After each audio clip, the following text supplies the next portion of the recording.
एक खौफनाक राज, एक दिल दहला देने वाली राज, जहां एक रिश्ते का कत्ल कर दिया गया और इंसानियत शर्मसार हो गई। झारखंड के कोडरमा जिले से आई एक खबर, जहां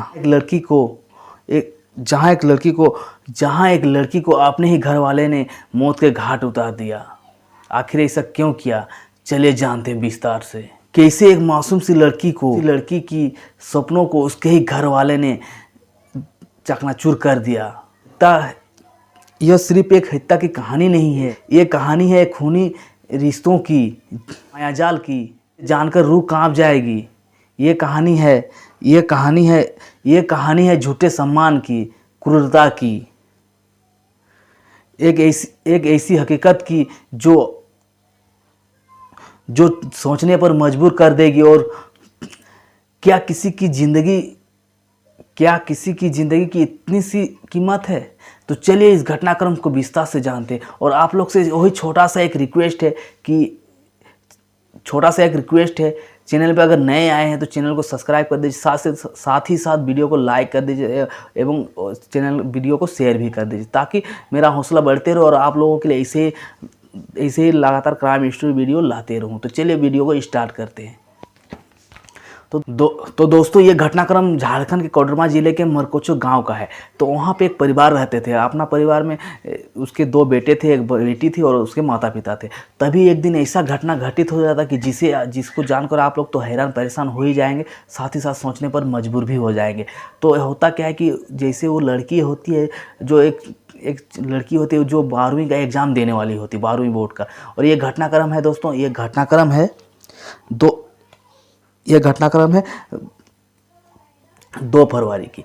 तो एक लड़की होती है जिसका सरकटा शव जो कि एक नदी में मिलता है और वहाँ से काफ़ी दुर्गंध आने लगता है और वहाँ पे जो जितने भी जंगली जानवर होते हैं उस नदी से गाड़ा हुआ सबको निकाल लेते हैं, नोच खाने लगते हैं। तभी होता क्या है कि वो आसपास के जितने भी ग्रामीण होते हैं सभी को थाने वाले को सूचित कर देते हैं। और तभी थाने वाला आते हैं और आसपास के जितने भी ग्रामीणों को सूचित करते हैं कि आखिर ये सब किसके घर का है और किसका है। तो यह तभी जांच पड़ताल चलती है। तो ठीक 2 फरवरी को एक घटना हुई थी और उस घटना में एक परिवार होते हैं, जिस परिवार के सदस्य थाने में जाकर गुमशुदगी का मामला दर्ज करवाते हैं अपने बेटी की गुमशुदगी का। तभी होता है उस परिवार को भी वहाँ पे बुलाया जाता है। तभी उन लोग अपना झूठ का पर्दा इतना दबाए हुए थे कि उन लोग उस अपने ही बेटी को पहचानने से इनकार कर देते। वो भी घटनास्थल पर जाते हैं, उसके पापा जाता है, उसका भाई जाता है। घटनास्थल पर जैसे ही जाते हैं तो साफ इनकार कर देते हैं कि ये बोलते हैं ये हमारा बेटी नहीं है। और ठीक कुछ ही दिन पहले गुमशुदगी का मामला दर्ज करवाए थे उनका अपना बेटी का गुमशुदगी का। तभी होता क्या है कि तभी आस पड़ोस में जितने भी गांव होते सभी गांव में पूछताछ किया जाता है, कोई भी साफ इनकार कर देते हैं। आखिर कैसे इनकार नहीं करते, क्योंकि उन लोग का घर का कोई सदस्य था ही नहीं गांव वाले का। तभी होता क्या है, उस शहर के दायरे में वो जो होता है वहाँ के जो सदस्य होते हैं उन दोनों को, उसके पिताजी को और उसके बड़े भाई को थाने पे बुलाया जाता है। जैसे थाने पे बुलाया जाता है उन लोगों को सख्ती से पूछताछ किया जाता है। तभी वो दोनों जो आपने गुमशुदगी का मामला दर्ज करवाया था उन दोनों ने, उसका पिताजी ने भी अलग बयान देता है, उसका भाई ने भी अलग बयान देता है। तभी शक के दायरे में उसके भाई को जो कड़ाई से पूछताछ किया जाता है और आखिरकार वो टूट जाता है। जैसे ही टूट जाता है तभी वो कबूलनामा कर लेता है कि ये जो शव मिला है ये मेरी ही बहन का शव है। आखिर क्यों ऐसा किया था? तभी उसने बताता है कि जो मेरी बहन थी मरकोचो गांव के ही एक लड़के से प्यार करती थी। और तभी मैंने इसको देख लिया, काफ़ी बार समझाया, ये नहीं मान रही थी। जैसे ही नहीं मान रही तभी एक रोज़ ये टीवी देख रही थी अपने बॉयफ्रेंड से बतिया रही थी। तभी मैं गुस्से से इतना आग बबूला हो गया कि उसको अपना तकिए से उसका मुँह दबा के रख दिया। और तब तक नहीं छोड़ा उसने जब तक उसका सांसें नहीं निकल जाती है।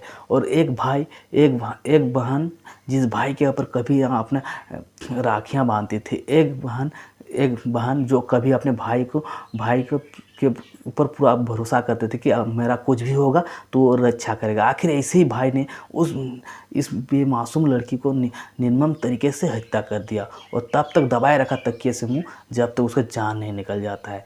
तभी वो तभी उसको बुलाया जाता है और वो बताता है कि मैंने इसका सिर नहीं काटा, मेरे पिताजी ने इसका सिर धड़ से अलग कर दिया, और साथ ही साथ सिर को अलग जगह दे दिया और धड़ को नदी में हम लोग मिलकर दफना दिए थे। और कम दफनाने की वजह से यहाँ पे जो कि जंगली जानवर यहाँ से निकाल लिए। तभी होता क्या, तभी उन दोनों को, उसका पिताजी को भी बुलाया जाता है, उसको भी काफ़ी परेशान किया जाता है। तो क्या एक छोटी सी गलती की वजह से कोई लड़की अगर किसी से प्यार करे तो क्या आप इतना निर्मम तरीके से उसको सज़ा दे सकते हैं? क्या आपको सज़ा देने का अधिकार है? तभी वो दोनों टूट जाते हैं और फूट फूट के रहने लगते हैं। और उस घटनाक्रम से, और उसका जो भाई होता है, और उस लड़की के पिता का नाम था दोस्तों मदन मोहन पांडे, और उसका भाई का नाम था ज्योतिष पांडे। दोनों ने मिलकर उस लड़की को बेरहम तरीके से मौत के घाट उतार दिया। तो दोस्तों, और वो नदी के किनारे जो नदी था वो पंचखेरू नदी था। उस नदी के किनारे उसका घटना अच्छी तरह से उसको नहीं दफना पाए थे, जिसकी वजह से जंगली जानवर ने उसकी डेड बॉडी को निकाल लिया और नौच उसको खा रहे थे, और आस पड़ोस में पूरा बदबू आने लगी। तभी उस घटना का गाँव के लोग वहाँ पर गए और उस सब को देखे और थाने वाले को सूचित किए। तो दोस्तों, सच कभी दफन नहीं होता। जब